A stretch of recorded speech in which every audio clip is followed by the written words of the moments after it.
大家好，今日係2024年嘅6月17日，今日有一個重大發現同大家分享下嘅。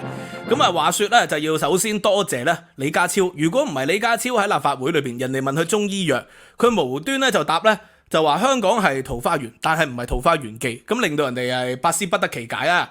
咁啊，結果咧坊間好多討論，包括我在內啦，我就解釋咗，我話咧桃花源記裏邊嘅故事咧，啲人點解會被入去武陵深山啊？因為係要避秦，係避秦暴政喎。咁啊，然後咧佢入咗去啦，唔知道有漢朝啦，亦都唔知道有魏晉，其實係展述咗一個咧無政府主義者嘅思想，就為咗苛政猛於虎，啲人咧就避咗佢哋啦，就唔喺呢個嘅即係政府管治下生活。其實就係只要避得開暴政政府，處處都是桃花源啊！呢個就係陶淵明所展述嘅一個理想世界嚟嘅。咁咧，李家超呢個講法咧，令我對呢個題目咧重新有啲研究啦。咁啊，第二咧就係有啲 hater 啦就攻擊我喎。咁有一個 hater 咧就拍下影片，咁佢平時啲影片好少人睇嘅，咁講下我可能會多啲人睇啦。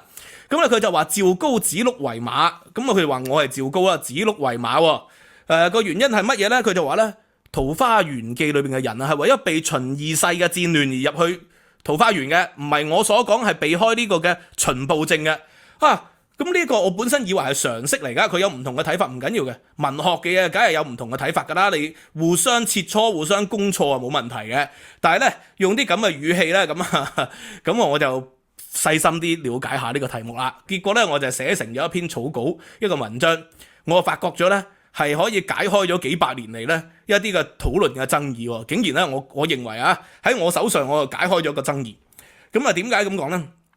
其實10年前咧，我同阿蕭若元先生咧喺個節目裏邊咧就傾到底漢代嘅官員係讀200石啊、400石、800石、2000石、萬石官員，因為咧佢哋係用一個石嚟出糧嘅，你官越大咧石越多，我就話應該讀個擔字，唔應該讀個石字，佢唔同意，咁我哋互相隔空拍片咧，互相切磋咗幾個星期嘅咁啊鬧交添㗎後來，後來我啊寫成咗一篇文章，就係漢代石擔考。結果呢個文章咧解決咗經濟史咧好多年嚟嘅一個爭議，就係點解咧？我考證啊發現咗咧，因為原本咧係應該讀個石字嘅，喺呢個嘅春秋戰國嘅時期咧係讀個石字，石咧係解一個重量嚟嘅。而呢個重量咧就係因為咧嗰啲米啊或者嗰啲粟啊嗰啲食物咧就係用一個重量嚟計算噶嘛。但係後來去到戰國晚年咧，去到漢初，其實咧石慢慢咧就變成咗擔啦，因為點解咧？發覺咧用呢個嘅重量去收稅啊，用重量去出糧咧唔啱啊！啲人咧成日灌水入去啊，好似香港人啲紙皮啦咁都灌水，你灌咗水咧咁咪重咗咯。咁所以後來咧嗰啲地方嗰啲收稅嗰啲官員咧就決定咧就唔係用呢個石嚟計啦，就用呢個嘅擔挑，一擔挑就代表一石。而一個擔挑咧就唔係實際上咧係一石咁重嘅。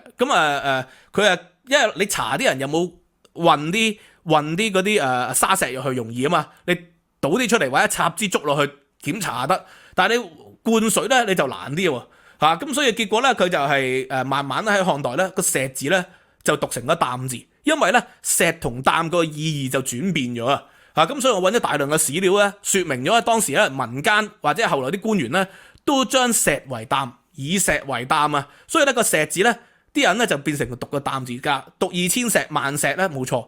但係咧，當時嘅人咧係讀2000擔同埋萬擔呢個就係我當時喺經濟史上面嘅考證。不過今日咧繼續考證咗，到底咧喺陶淵明嘅筆下，點解啲人係會入去呢個嘅桃花源咧？大家知道啦，呢個陳寅恪教授開創嘅文史互證法因為陶淵明咧就距離咗呢個秦始皇嘅年代已經幾百年啦，咁所以咧佢就唔係記歷史啊，佢記係佢自己嗰個想像空間。而佢記佢嘅想像空間咧，桃花源咧。歷來咧有幾大學派喎，首先咧就係近代最出名嘅就係陳寅恪啦。陳寅恪教授咧記述呢個《桃花源記》嘅旁證，陳寅恪寫咗2篇關於陶淵明嘅文章嘅，就係首先佢考證咗咧陶淵明佢世家同呢個嘅道教天師道係有關。陶淵明咧又叫做陶潛啊，佢爸爸叫陶日、陶潛都係啲道教嘅一個意味嘅名詞嚟嘅，世代係信奉天師道。所以《桃花源記》咧，佢哋認為裏邊有好多道教嘅意味，道家學派道教嘅意味喺裏邊。而佢嘅解釋咧就好有趣喎。佢認為咧係史實說呢種叫做，因為咧佢就話佢係借古諷今嘅，係用一個現實嘅世界。佢認為呢個桃花源咧就唔喺荊州武陵，而應該喺北方，喺呢個嘅關中、關隴以及呢個洛陽一帶。呢個就係佢嘅講法。呢個第一。第二咧就係呢個所謂避秦咧，表面上係講借古，其實係講緊呢個苻堅嘅秦。苻堅嘅秦，呢個就係陳寅恪嘅講法。咁但陳寅恪嘅講法一出咧，就引起好大嘅爭議啦。喺陳寅恪嘅文章講完之後咧，20年之後，唐長虞另外一個研究中古史好有名嘅學者，就讀《桃花源記》旁證嘅質疑陳寅恪呢個，佢就提出咗寓意說啦，認為咧《桃花源記》咧係一個寓言文章嚟噶，唔係史實嚟嘅。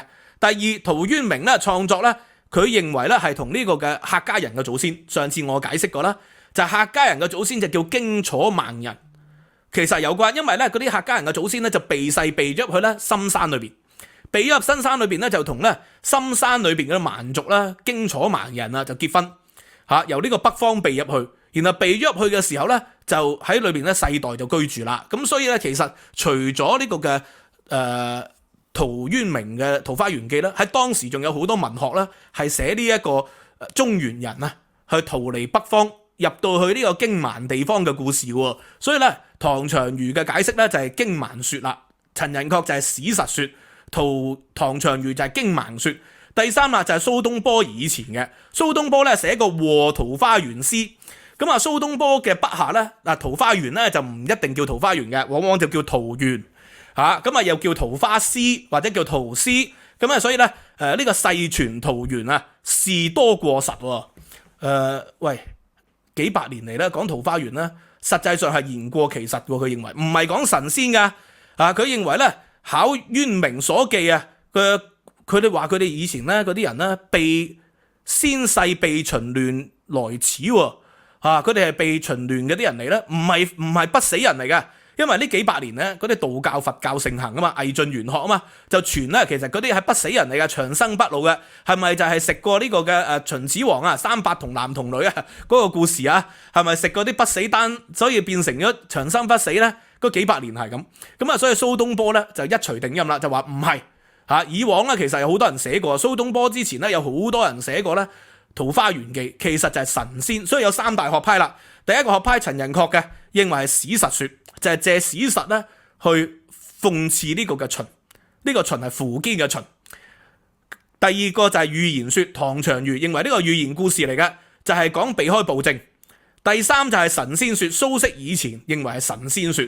咁就係好多人咧就認為同宗教有關係，長生不老。咁蘇軾咧就係借桃源詩，就係解釋咗自己嗰個立場啦。認為喂呢個世界你避開暴政啊，處處都係桃花源啦。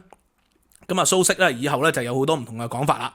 咁好啦，我係考證下咯。因為《桃花源記》咧其實咧就係一首詩嘅，叫《桃花源記並詩》，佢就係文章同埋詩都一齊嘅。咁有啲人認為咧《桃花源記》，我哋讀嗰篇《桃花源記》係一個序嚟嘅，係詩序。咁到底佢係詩序一定係並詩，還是咧其實可能有圖嘅，係一個圖嘅序或者圖嘅詩，即係一幅圖畫。咁呢個咧世代有唔同嘅講法。但係咧我哋從呢個《桃花源詩》裏邊咧有幾句我哋知道到底佢係避緊乜嘢。第一個就係形事亂天紀。首先咧，根據陳寅恪嘅講法，佢哋係天師道嚟噶嘛，所以佢講嘅天紀咧係同呢個道教有關係。話形事就亂天紀，道教係講咩噶？順應自然嘅。道教係講元督以為經嘅，道教就係繼承呢個老莊道家而發展出嚟，係講順應天道，係要講元督以為經，唔好咧用人力咧去過分扭轉呢個嘅大自然。咁所以佢話佢形事亂天紀呢度咧，好明顯係指築長城啦，或者係征八月伐匈奴。咁呢啲咧所謂嘅違反所謂嘅道家所講嘅無為而治嗰個概念啊。泰山封禪，封禪12年後咧就死啦。咁所以呢個故事就係咁。佢話亂天紀，你就要擺翻喺陶淵明嘅背景度寫，其實就係講緊佢反對呢個嘅黃老治術。反對呢個嘅無為而治，所謂無為天下無不為個意思係咁解。呢個第一句好明顯嘅。咁形事亂天紀到底係講秦二世定係秦始皇啦？明顯係秦始皇嘅，因為咧二世時期咧就荒淫無道史書記載啦，咁就唔係所謂嘅亂天紀最盛行嘅時期。好，賢者就被其世。咁呢個賢者係咩人呢？後邊嗰句係睇到嘅，黃衣之雙山，伊人亦雲世。咁啊，黃衣之雙山，黃衣係咩人呢？雙山係四人，或者叫雙山四酷。咁啊，黃衣咧就係雙山四酷嘅裏邊嘅兩個人嚟嘅，一陣間詳細解釋下啦。咁啊好，《桃花源記》個文章咧，你話佢係序又得，或者文章也得。佢明顯講嘅話，先世被秦時亂，率妻子邑人來此絕境啊，不復出焉。喂，入咗嚟咧就冇出咗去啦。被秦亂，咁被秦亂呢個亂到底係解戰亂啦，還是係亂政咧？如果講戰亂啊，喂，六國嘅時候戰亂啊仲多啦，秦二世嘅時候戰亂避入嚟，咁呢個都不是不可能，但係咧就可以有更多嘅史料解釋啦。咁啊後邊啦，呢個雙山四隱，頭先講到咧，陶淵明嘅詩裏邊咧有一個雙山四隱噶嘛。雙山四隱咧根據咧史記索引，史記索引啊當然後出啦，比陶淵明後。咁但係咧佢引陳留志，陳留志咧就係同陶淵明同時期嘅一個書嚟嘅，所以陶淵明好大機會咧係讀過，或者即使未讀過咧，都可能咧係聽過啦。咁啊裏邊有幾個人啊？袁公就係呢個雙山四酷或者叫雙山四隱嘅第一個人袁公嚇。咁啊第二個咧就叫黃公或者叫夏黃公。咁啊有一啲人咧就認為咧佢同張良咧後生嘅時候咧嗰個黃石公係同一個人嚟嘅。好多道教嘅傳說，幾百年後就係咁寫。咁但係呢個似乎就未必係陶淵明嘅年代嘅人嘅共識，因為咧張良細個咧後生嘅時候就係遇過一個黃石公，就係成日叫佢咧去橋底度等親咧都唔見佢嘅。咁後來咧又叫阿張良咧去幫佢着鞋，着完鞋之後咧話孺子可教也啦，就送咗本咧太公兵法俾佢，嗰個叫做黃石公。到底黃石公同夏黃公是否同一人呢？咁呢個史料咧就不足為證嘅，就冇辦法詳細記載到。道教學說咧就有啲人話係咁啊，叫夏黃公。咁呢幾個咧就係雙山四隱嘅裏邊嗰兩個人啦。咁啊呢個陳留暨舊傳同一時代嘅，同陶淵明呢本書就好明顯講啦，話呢個咧袁公或者叫東袁公為秦博士，係秦時期嘅博士嚟嘅，避地南山，入咗去南山啊。咁啊後來魏太子時期咧就係呢個嘅魏太子就係劉盈啊嘛，佢嘅時期咧做司徒嘅。咁啊漢書裏邊咧就話此四人者當秦之世，喺秦朝嘅時候被移入商洛深山，入咗去商洛嘅深山，即係所謂商山四路啊嘛，以待天下之定啊。喂，喺呢個秦時期咧就被入咗去啦。咁佢呢度冇詳細解釋係點樣。咁但係咧我哋有幾個資訊得知，佢哋係秦博士起碼咧東袁公係一個秦博士啊。如果秦博士係因為呢個嘅秦二世嘅時候被入去咧，呢個係解唔通嘅，因為咧秦始皇焚書坑儒，非呢個嘅秦觀史書就係燒毀嘅咁啊。而佢哋幾個人咧係隱士嚟嘅，學嘅係乜嘢咧？學嘅係黃老治術。黃老就係呢個嘅秦觀咧所針對嘅其中一種學問，就係針對呢個儒家同埋道家咁啊，淨係保留法家同埋秦國嘅史書。咁所以如果你解佢係呢個嘅秦末二世被戰亂入去咧，咁佢應該如果仲做秦觀咧，就一早死咗啦咁啊呢個機會就好大。咁啊當然即係佢話係東袁公啫，又冇話即係黃衣四公都係。咁我哋再睇下其他史料，喺呢個東漢晚年咧即係呢個所謂嘅三國鼎立之前，就有一個好出名嘅讀書人叫做崔琦。崔琦咧佢寫過一個嘅文章，就叫做四酷頌啊，就係讚頌呢個四酷嘅就係呢個雙山四路或者雙山四隱啊。咁裏邊係講到好清楚嘅呢幾個人東袁公黃夏公仲有呢個嘅伊李貴。伊李貴咧就係頭先所講嘅黃衣，就係黃同埋伊呢兩個人啦。佢話咧係秦之博士嚟嘅，四個人都係秦嘅博士嚟噶。咁但係咧後來就發生咗咩事啊？道德消亡咗啦，焚書坑儒詩書事焚於是四公退而作歌。佢哋咧起碼喺東漢人咧就係陶淵明咧經歷過肯定睇過佢哋嘅文章噶啦嘛，因為陶淵明就係東晉嘅人嚟噶嘛，所以東漢嘅著名嘅文章佢就應該係讀過嘅。所以喺陶淵明嘅眼裏邊咧咁呢個 PowerPoint 當然做得唔係咁好啦因為裏邊可能有啲簡體繁體嘅互換咁，有啲麻煩，因為我用嗰啲 search engine 咧，嗰啲四庫全書索引咁等等嗰啲咧就會有一啲嘅繁簡體轉換嘅問題，同埋中研院嗰個索引我都係用呢兩個索引嘅。咁最重要就係講乜嘢？最重要佢哋喺東漢至到去東晉時期啲人都認為佢哋係秦博士，而認為佢哋係焚書坑儒嘅時期咧係被入去嘅。咁所以陶淵明喺《桃花源詩》裏邊特登提到呢啲所謂嘅賢者被其世，其實就係講打壓讀書人啦，係咪啊？係打壓讀書人嘅。陳寅恪認為咧係同孫恩之亂有關係，又有啲人認為咧係同陶淵明咧可能對於東晉或者係後來嘅宋齊梁陳宋咧嗰個紛亂咧係有關係。總之咧無論如何咧就係避開政治環境啦咁呢個咧就應該係並冇爭議。所以喺陶淵明、陶潛嘅眼裏邊咧，佢哋係為咗避開打壓讀書人，避開打壓呢個嘅社會多元，避開咧呢個嘅所謂嘅反對無為而治，政府咧有力，政府咧所謂嘅有為政府而所創造出嚟一個桃花源嘅世界啦，係咪啊？呢個法家就係要處處去管轄噶嘛，法家咧就係要無所不用其極咁去將人民全部都要管。法家嘅法治思想其實講咩？法術勢咁可以用現代嘅語言咧，好簡單嚟講嘅啫。第一就係以法為準繩，用法律咧其實就係綁住人民嘅。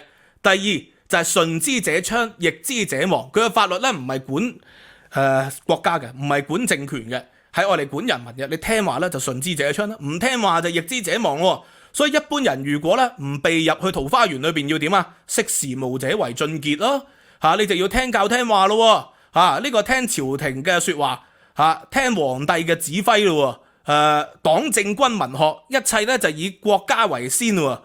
咁所以呢個就係法家嗰個概念。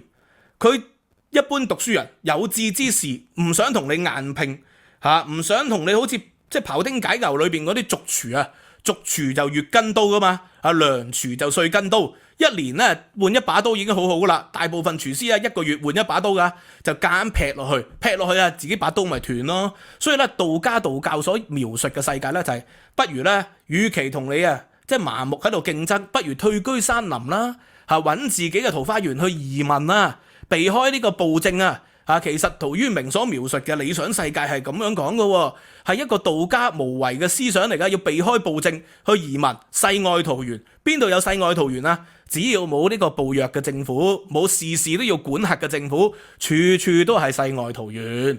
所以咧，陶淵明其實係描述緊一個咁樣嘅世界仲有大量嘅史料可以佐證噶。除咗呢個崔記之外仲有咧，你睇睇時序你就知啦史記儒林列傳及至秦之貴世秦貴或者叫秦末秦始皇嘅年代咧，屬於秦貴或者秦末嘅，因為咧唔係用朝代去解釋嘅，嗰個年代咧朝代呢個概念咧仲未普及嘅其實就係講秦國嘅末年亡國前不久。咁秦始皇其實就係亡國前不久上帝要你瘋狂，其實就要你滅亡，所以咧佢哋就慳術士然後呢個秦始皇本紀咧，史記都記載咗啦呢個係因為佢哋點天下僅有藏詩書百家者，百家包括埋呢個嘅商山四老四貴商山四隱所講嘅百家，其實就係道家。喂，全部都要燒嘅呢啲道家嘅人咁淨係留翻啲咧咩種樹醫卜星相同埋以利為師，以法家嗰啲咧就為本，其他咧就要燒。所以咧呢個賢者肯定就喺呢個嘅呢個年代咧避世嘅，否則咧就係一係咧就係要做擦鞋仔。可能拋棄以往嘅呢個嘅思想啦，拋棄呢個儒道嘅思想，要變成法家嘅人先可以保存。否則嘅話咧就要避世啦，就要喺秦始皇嘅年代至少喺陶淵明嘅年代，啲人係咁樣相信嘅。咁好啦，然後咧仲有《後漢書》裏邊有記載到啦，《後漢書》咧就有呢個南山四酷南山四酷又叫商山四酷啦。咁有呢幾個人啦咁秦末同頭先秦貴一樣。唔好以為秦末就係解秦二世最後嗰幾年係解秦國嘅後期，同秦貴係一樣嘅，因為焚書坑儒、泰山封禪都係所謂秦貴，秦貴同秦末係同一意思。所以有啲人咧不知其所以啦自己半桶水唔緊要嘅，唔識咪唔識咯，唔識唔好真係嘲笑人嘛，就貽笑大方，班門弄斧。咁漢書裏邊亦都有類似嘅記載咁咧，其實呢幾個人咧其實係兩次嘅隱居。第一次就係秦朝焚書坑儒嘅時期隱居，第二次咧就係高祖啊民而召之，高祖咧就係聽到佢哋嘅名就召見佢，不至唔去，點解啊？因為聽聞咧呢個漢高祖咧就睇唔起啲讀書人啊嘛，所以第一次隱居咧就喺呢個嘅秦始皇焚書坑儒嘅年代。第二次隱居咧就係高祖時期召見佢，佢唔去，咁啊繼續躺平，繼續隱居。但係後來幾時出山咧？就係呂后啦，揾咗咧呢個劉侯，劉侯即係張良啊，就叫佢出嚟輔助太子，所以咧佢就輔助到太子嘅喎。咁啊，連呢個嘅《外戚恩澤列傳》裏邊都有記載到啦。啊，裏邊咧顏師古就係注疏後來嘅人啦，解釋。咁啊就係提到呢個嘅呢個所謂嘅4號咧，當時出嚟嘅時候咧係頭髮係衰白嘅喎，好白嘅喎，咁就係已經80歲㗎啦，當時啊。咁所以由此可見啦，佢幾十年前咧隱居，就喺秦始皇嘅時期就已經隱居咗嘅。咁然後啦，呢個嘅《漢書呢個張陳王周傳》啊，就講張良嘅時期已經解釋過，呢4個人好老㗎啦。以前咧皇上劉邦咧就係好侮辱佢哋啊，咁所以佢哋咧匿山中呢個第二次嘅隱居啊嘛，然後義不為漢臣啊。咁但係後來咧佢哋就出去啦。然後當佢出去嘅時候咧，劉邦咧就好好奇喎，當年點解你唔輔助我，而家要輔助太子啊？吳求公，哇！但係你逃避我，避逃我，咁點解啊？而家幫我哋嘅兒子去太子殿下，佢話咧4人就話啦，陛下咧，你輕視善罵，你成日鬧啲讀書人嘅，臣等義不辱啊！我點解要受你侮辱啊？點解受呢啲咁嘅所謂皇帝唔尊重知識分子嘅？點解要受你侮辱啊？所以就係擔心啦，就逃亡咗，匿亡咗。本來可能喺一個地方嘅，後來匿亡咗喺第二個地方。咁啊，而家咧就聽聞太子仁孝啊，所以咧就出嚟啦。哇，咁啊犀利啦！呢幾個人啦。咁所以由此可見啦，呢個雙山4人呢2次嘅匿亡，第一次就係秦時匿亡，第二次就係漢高祖時期匿亡。後來就係呢個嘅張良呢，就請咗佢哋出山啊，然後就幫助呢個嘅太子劉盈。咁啊，然後就成為咗呂后嘅輔助太子嘅一啲嘅老師。咁所以呢4個人就咁。嗱，無論如何咧，歷史同文學本身應該分開嘅。但係我今日嘅考證就考證咗呢個陶淵明筆下嘅桃花源，其實就講賢者，唔係講一般人民被入去桃花源裏邊，係講知識分子，係講讀書人。咁幾百年咧，佢哋裏邊咧咪耕田咯，阡陌交通咯。喺裏邊咪做呢個歸隱田園，同陶淵明所講嘅歸去來兮田園將蕪胡不歸係並冇分別嘅。喺讀書人一係就識時務者為俊傑，就係巴結嗰啲大官啦，巴結皇帝，咁啊成為咗呢個嘅朝廷嘅鷹犬。如果唔想做朝廷嘅鷹犬咧，真正有骨氣嘅讀書人，義不為漢臣嘅讀書人，義不為秦人嘅讀書人，就走入去桃花源裏邊。去移民，去避開一個紛亂嘅世道，去保存自己嘅道德，保存自己嘅性命，呢個全真養廉咁啊！呢個就係道家所描述嘅世界。咁所以我多謝第一就多謝李家超啦，第二就多謝嗰啲碰瓷黨啊、hater 寄生族啊嗰啲就攻擊我。咁啊攻擊我唔緊要嘅，即係講錯嘢，有時打錯字。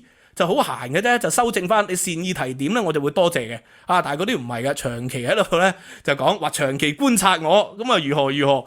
咁啊呢個就係多謝佢哋啦。如果唔係我寫唔到呢篇文章出嚟。咁我睇呢篇文章，可能咧就解決咗幾百年嚟咧呢啲嘅爭論爭議。陶淵明筆下嘅秦文入桃園考咁呢個就係我新寫嘅文章，我睇下可唔可以修改完就發表啦。多謝大家，今日講到呢度啦。有興趣如果同我合作咧發表咧，你又可以不妨話俾我知，因為有時要跑圖書館咧真係唔方便。我英國咧就睇圖書館就好唔方便。如果你喺台灣啊、香港啊或者大陸啊，你方便跑圖書館咧引翻啲原文啦，咁你就不妨可以聯絡我，我哋可以合作寫呢篇。當然你就要有史學或者文學嘅訓練啦，文史嘅訓練咧，先可以一齊寫到呢篇文章。多謝大家，咁啊今日講到呢度，希望大家 like、subscribe、share。收費平台 Patreon 咧，仲有呢個獨家嘅參考資料啦、文字摘要、聲音檔，以及咧呢個嘅中國近代史課咯。今個禮拜咧就講到中國共產黨成立嘅背景，咁啊希望大家支持啦，好嘛？知識有價，15蚊美元嘅 VIP 會員咧可以無限重溫嘅。多謝大家，拜拜。